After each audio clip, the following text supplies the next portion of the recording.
ये पुनर्निरीक्षण करने का उद्देश्य कहाँ से आया है और इसकी जरूरत क्या पड़ी? हमारे बिहार में साथियों कोई बांग्लादेशी तालिबानी नहीं है। यहाँ पूर्णी में कोई बांग्लादेशी है क्या? इसका मकसद यही है जो गरीब शोषित पीड़ित दबे कुचले हैं उनका कटनी छटनी कैसे हो जाए। मुख्यमंत्री तो अचेत अवस्था में चल ही गए हैं, लेकिन बाकी जितने लोग हैं वो सब सत्ता में बैठकर मेवा खा रहे हैं और कुछ नहीं कर रहे। जो लोग मंत्री बने हैं, सांसद बने हैं, विधायक बने हैं, चाहे वो हमारे परिवार के लोग हो जो मंत्री बने हैं, वो सब काम के मंत्री नहीं, खाली प्रचार के मंत्री बने हैं। जब अपना सीट का गणित बढ़ाना होगा, राजनीति करना होगा कि नीतीश कुमार खराब है, फिर जब सीट का गणित बैठ जाएगा, जब काम निकल जाएगा, तब कहेंगे कि नीतीश कुमार सुशासन लागू है। होने का हमारा एक ही उद्देश्य है, हमारा उद्देश्य है कोई वोट के लिए नहीं, प्रचार के लिए नहीं आना। यहाँ पर आके आप सभी के साथ वार्तालाप करना, चौपाल आयोजित करना।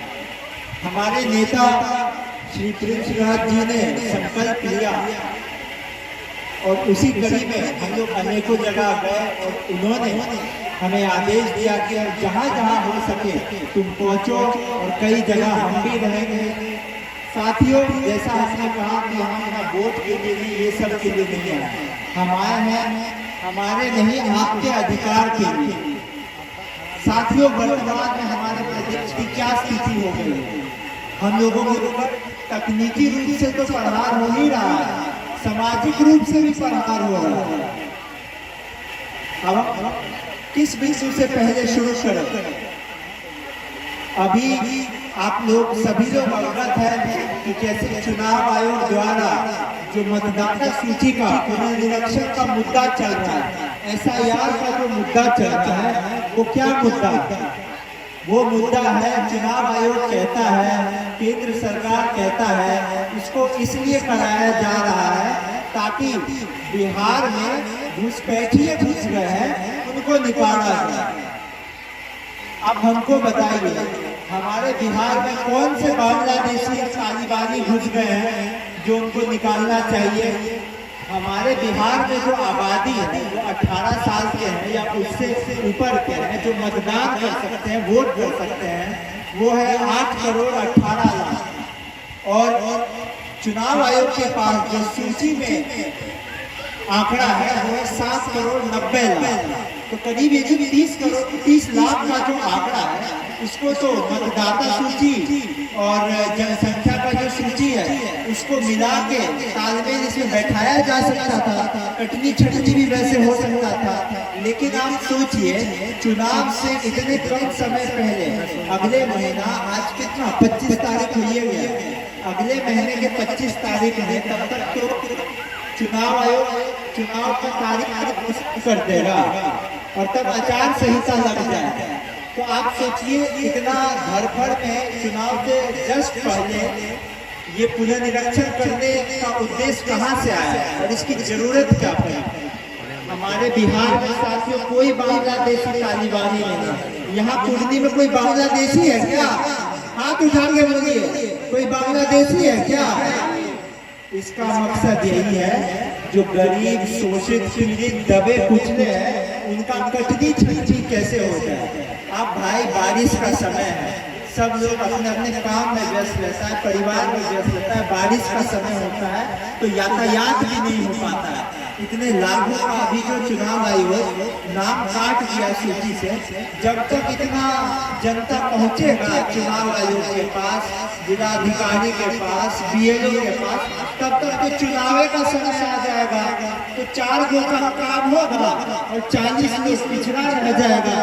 तो इसके पीछे उद्देश्य यही है। सोचिए, ये लोग कितना महीन तरीका से दिमाग लगाया कि कैसे इन लोग को उजड़ा दे और इन लोग का कटनी छटनी हो जाए। काहे कि इस सरकार वाला नेता लोग जब भी कहीं क्षेत्र में पहुंचेगा, गांव बस्ती में पहुंचेगा, जनता तो अपना हक न मांगेगा, जनता अपना समस्या बताएगा। तो आप जनता को जब उजड़ा दीजिएगा, युवा लोग को दिग्भ्रमित कर दीजिएगा, उसके सही से शिक्षा का प्रावधान है ये नहीं है।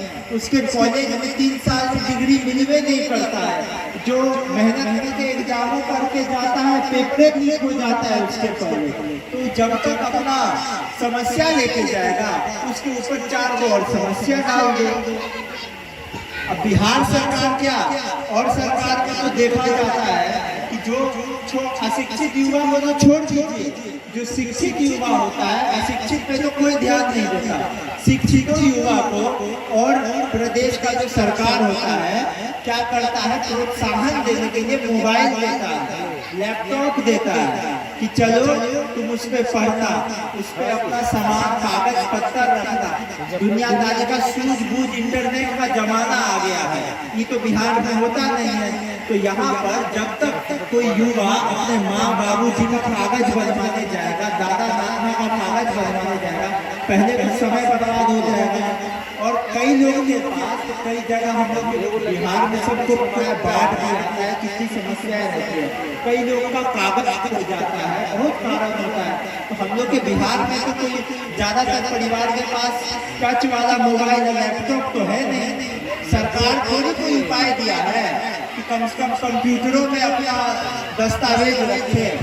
तो देखिए ये बहुत सोच समझ के दिग्भ्रमित करने का तरीका है कि ऐसे अफसर लोग इन लोग को फंसा दो कि जब तक अपने सुनवाई का गुहार लगाए, जब तक अपना हक के लिए जाए, तब तक इन लोग का हकदारी पीछे पीछे हो जाए। चुनाव का समय आए फिर हम लोग हो करके जुमला करें, जुमला समय बांटे और दिग्भ्रमित करें।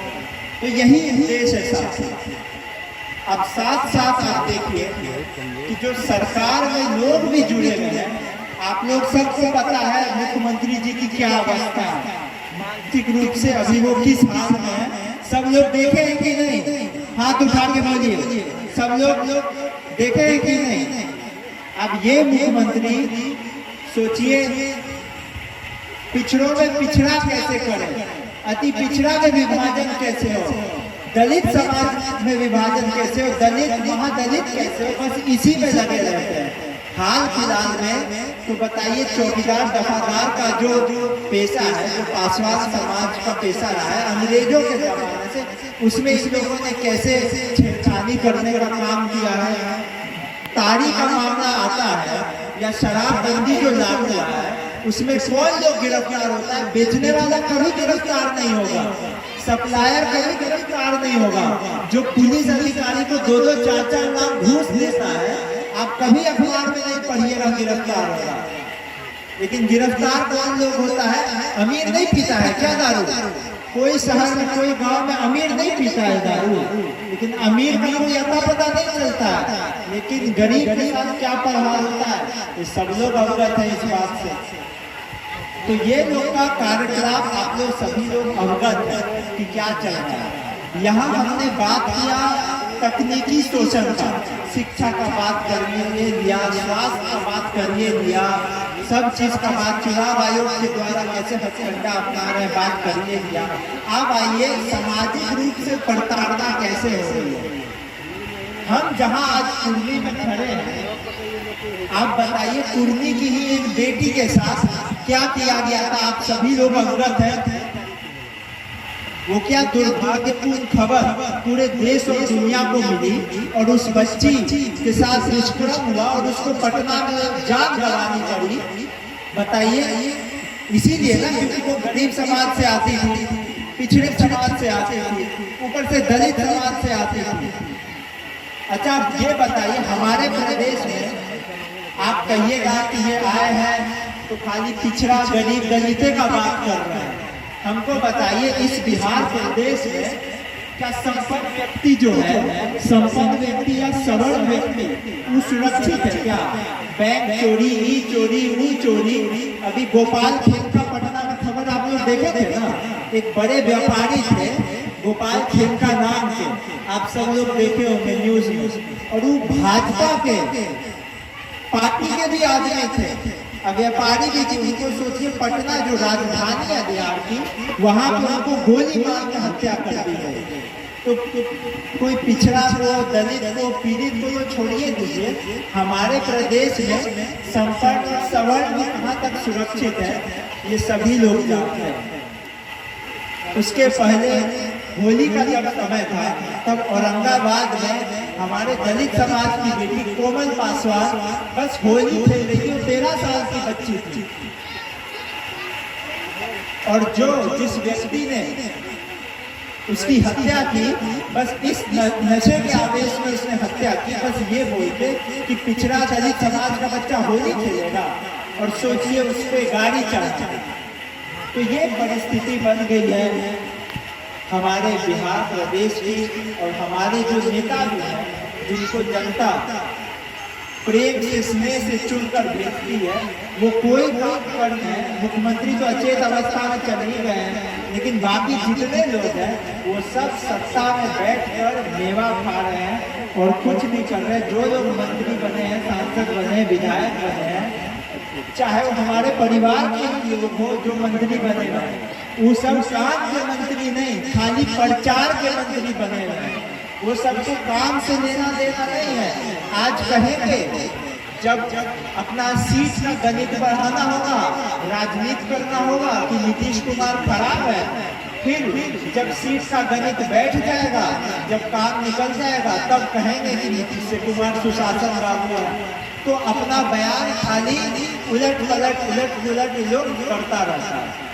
इन लोग को कोई लेना देना नहीं है कि जनता का हकमारी हो रहा है, क्या हो रहा है, अशिक्षित के लिए जनता क्या कर रही है, शिक्षित के लिए जनता क्या कर रही है, वोटमारी हो रहा है। आप बताइए, इसी मुजफ्फरपुर से कैप्टन जेपी निषाद पहले सांसद थे, उनके पुत्र अजय निषाद सांसद बने, और सिर्फ इस क्षेत्र की बात नहीं करिए, इसी बिहार से निकल के स्वर्गीय रामविलास पासवान जी ने देश और दुनिया में अपना नाम और पहचान बनाया। हमारे लालू प्रसाद यादव जी ने इसी बिहार से निकल के देश और दुनिया में पूरे समाज में अपना नाम और पहचान बनाया। ये पिछड़ों का वोट, पिछड़ों को वोट का हक था, तभी तो अपना नाम और पहचान बना पाए वो लोग। अगर वोट का हक नहीं होता, हकमारी हो जाती, तो क्या पिछड़ा का बेटा आगे जाता? यहाँ हमारी माताएं पीछे खड़ी है, आगे खड़ी है, सभी बहनें बैठी है। आप हमें बताइए, फूलन देवी का नाम आप लोग सुने हैं कि नहीं सुने हैं? फूलन देवी का नाम सुने हैं ना, जो उत्तर प्रदेश की रहने वाली थी, सांसद बनी, अपने हक के लिए लड़ाई लड़ी, और लड़ाई लड़ते लड़ते क्या क्या हिंसा उन्होंने झेला अपने साथ, प्रताड़ना झेली, आगे बढ़ के वो देश के संसद तक पहुंच गई फूलन देवी। फूलन देवी अगर पिछड़े समाज की महिला थी, अगर पिछड़ों को वोट का हक नहीं होता, तो क्या वो गरीब की, पिछड़ा की बेटी संसद पहुंचती? क्या फूलन देवी संसद पहुंचती? बताइए आप लोग।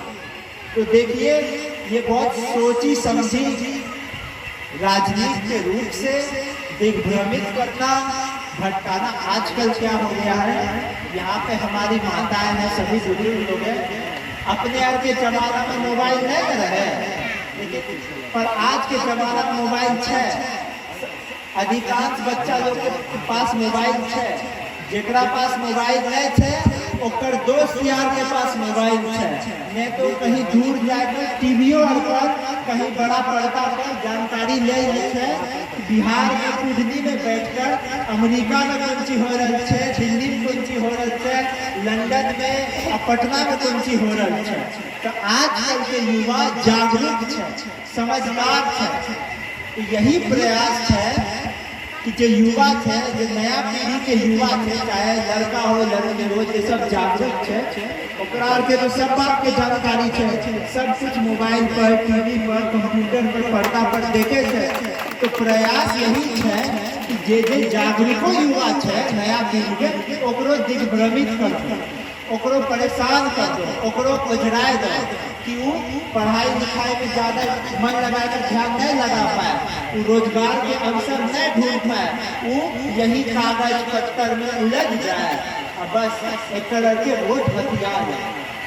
तो हमने जैसे शुरू में कह दिए कि हमारे यहाँ आए के उद्देश्य वोट मांगे के नहीं है, हमारे यहाँ आए के उद्देश्य यही है कि अपने लोग, सभी लोग सब समाज के लोग एकत्रित हो जाओ, सशक्त हो जाओ, ऐसा ही सरकार चुनो जो अपना ले खड़ा रहे, जो आपके हक के लिए लड़े, ऐसी सरकार चुनिए। हम भले हम एक पार्टी के सदस्य हैं, हमारा परिवार, हमारा खानदान हमारी पहचान है, ये सत्य बात है। ये सत्य बात है कि जो पूंजी कमाया है हमारे पिताजी पशुपति पारस जी ने, या हमारे बड़े पापा रामविलास पासवान जी ने, हमारे छोटे पापा रामचंद्र पासवान जी ने, वो पूंजी यही है कि आपका प्रेम और स्नेह कमाया है। लेकिन हम अपने खानदान, अपने परिवार के नाम से पहचान नहीं, हम आपके साथ और अपने काम से अपनी पहचान बना रहे हैं। तो इस बार सही सरकार चुनिएगा ना? सभी लोग हाथ उठा के बोलिए, सभी लोग बोलिए, चुनिएगा ना? हाँ बोलिए सभी लोग उठा के। हम चाहेंगे यहाँ पे जो कुछ उपस्थित सभी लोग हैं